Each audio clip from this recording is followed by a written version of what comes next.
first thing was we already talked about the possibility of all the scenarios. When we played our last game against you, we know that we are going up against play of the final four teams. We played the NU and then USD and then Nakamura. We told the team, especially the players, that this is the best time for us to gauge where we are as a team. And moving forward, this is a unique opportunity for us. For us naman, again, even the start of the season, our goal was to take each game important, one game at a time. For us, we wanted to make sure that every single game we learn something out of it. And during the practices, we told them this is going to be the last game of the elimination round. Moving forward, last year, on our last game, after nun, ang iniisip na namin, vacation. Right? Now, God's really in our favor. He wants us to prepare for something even bigger. And what I told these players is, whatever happens, just play your game. Whether or not it's a non-betting game or something na do or die game, you just have to give everything you have. Kasi again, this talent that God gave you is very unique. And a lot of people want to take these chances. And for us, this is something we can use moving forward. Getting the momentum, building more confidence, and at the same time, just making the feel of playing against Ateneo. Because we're aware that we're going to play them again after the win of NU this morning. So it's more of just playing a game. We don't care who we're playing against. Again, we are a team who rely mostly on the team chemistry. Thank you, Coach, for this team today. 9 points and 5 rebounds. In contrary to the other matchups against the other Final Four teams in USC, dito lamang kayo for the most part. Parang how refreshing siguro na kahit paano kayo mahabol yung Ateneo, sizable yung advantage nyo the rest of the way. Para sa akin talaga, sa totoo lang, tama yung sinabi ni Coach na every possession is important talaga. So, we cannot take it na puro na kami turnover. So, yung ginawa namin is, kailangan making defense talaga kami. Kasi we forced them to make 25 turnovers talaga. Kaya, yun yung nakapalamang sa amin, yung defense namin. Thank you, Nate. And you're no fair player today. 10 points and 5 rebounds. Great opportunity for you na maipamalas yung learning skills with the minutes given. Just talk about the opportunity na binigay sa inyo today para malig yung team stats-wise. Well, sobrang overwhelming on the first place na lalo na kakabalik ko lang from injury. So, sobrang na-overwhelm kaming lahat. Lalo na ang bayan namin kasi na-secured namin yung 3 spots and natalo namin sila. Pero at the same time, hindi kami pwedeng basic lang. So we should also double time kung ano yung ginawa namin ngayon. Dapat andun yung consistency and also yung eagerness ng bawat isa. And yung trust ng bawat isa, ng coaches, ng mga players. Thank you. That first na open for questions. Yeah. Coach, alam natin na lagi niyo po sinasabi na one win, one game at a time. And ayun, knowing na kayo medyo small ball lagi yung play nyo, tapos Ateneo, 2 beses yung mga kalaban kanina at saka susunod na step ladder. So, paano nyo po ma-handle yun na kayo small ball, tapos sila may mga big sila? I think the reason why most of the time we're running small ball is as you notice, most of the team naman talaga yung 4 nila are stretch 4. But every game, like what Novi said, I'm preparing them for certain games. So, Novi, I'm really happy for her kasi she was out last season due to an ACL injury. She played a season ago while she's on her ACL injury.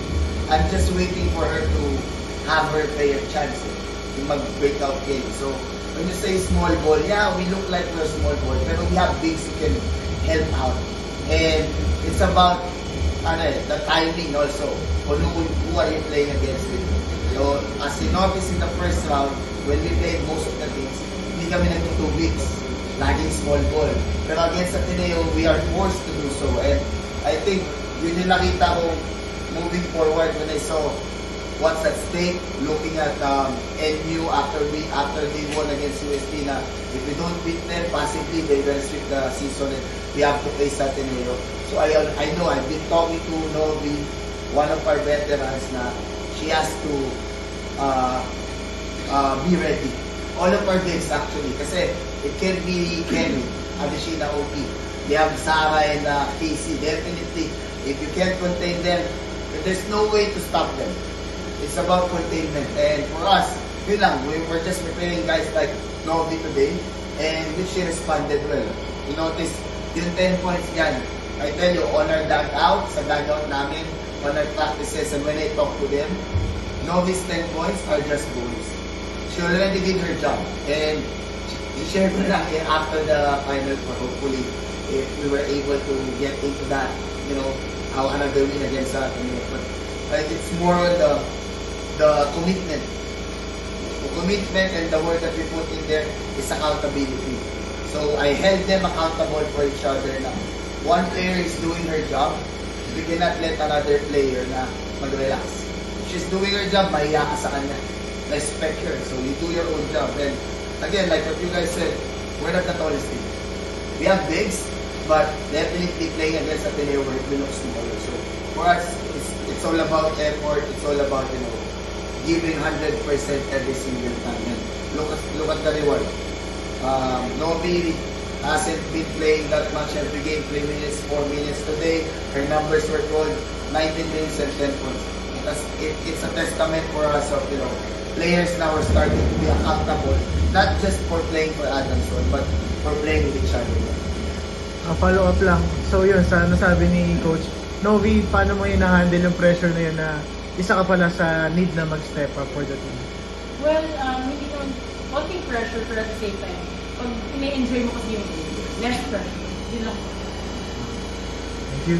Novi, knowing na isa ka sa mga babantay dun sa Twin Towers na ng Ateneo, knowing na dun nabubuhay yung Ateneo dun sa Twin Towers nila. Paano lang yung mindsetting heading into this game? It's the confidence. Hindi namin pwedeng isipin na, malaki sila. So, pag inisip namin yun, negative na agad. So, we should stay positive at all the time. Para, ma-expect namin sila.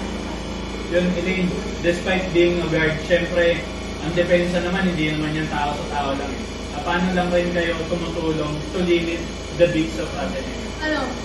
Kailangan talaga may puso para, yung willingness mo, andyan pa rin. So, yun, pwede kang makatulong sa beats, if ever kailangan namin.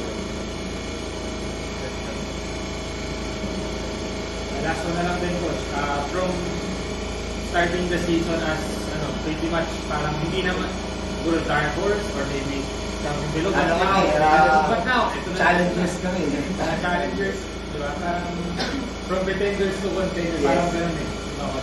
So, from game 1 until today, ano siguro yung napansin mo na biggest siguro change or yung pinaka-punan mo na dadalhin mo the last 2 For us, it's about, you know, trusting each other. You know, kasi when we came in prior to the season, a lot of challenges, a lot of questions.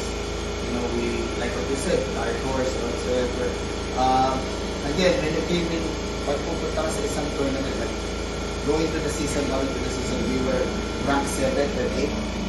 But, you know, inside that locker room, that sa practices na, we believe that within our team, we know we can do more. And we always tell each other that even if they think that we're not really that, like I said, pretenders na kami, for us, we know we can do it.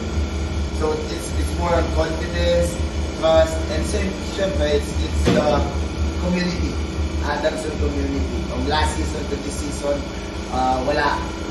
Even if we didn't achieve anything last season, they're still here for us. And these players, I know and I believe, they just want to repay what has been given to them. And this is the opportunity to play for Adamson. Coach,